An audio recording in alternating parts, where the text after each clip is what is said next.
সম্প্রতি ভারতকে মাওবাদী শূন্য করতে সময়সীমা বেঁধে দেন দেশটির কেন্দ্রীয় স্বরাষ্ট্রমন্ত্রী অমিত শাহ। সেই অনুসারে ছত্তিশগড় থেকে শুরু করে দেশটির একাধিক স্থানে বিশেষ অভিযানে নামে যৌথ বাহিনী। নিরাপত্তা বাহিনীর এই ক্রমাগত অভিযানের মাঝেই সোমবার রাজ্যের বিজাপুর জেলায় ডিআইজির গাড়িতে হামলা চালায় মাওবাদীরা।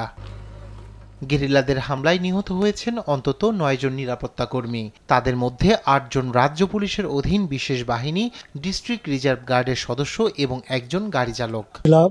নারায়ণপুর দন্তেওয়াড়া বিজাপুর সীমাবর্তী এলাকা দক্ষিণ ছত্তিশগড়ের বস্তার রেঞ্জার বিজাপুরের জেলার স্থানীয়ভাবে তৈরি বোমা রাস্তায় পেতে রেখেছিলেন মাওবাদী বিদ্রোহীরা। নিরাপত্তা কর্মীরা মাওবাদীদের বিরুদ্ধে একটি বড় যৌথ অভিযান শেষ করে সদর দপ্তরে ফেরার সময় বিস্ফোরণের ঘটনা ঘটে। ২০২৪ সালে ছত্তিশগড় রাজ্যে মোট ২১৯ ব্যক্তিকে মাওবাদী বলে চিহ্নিত করে হত্যা করা হয়। যদিও তাদের সবাই মাওবাদী কিনা তা নিয়ে সন্দেহ আছে মানবাধিকার কর্মীদের।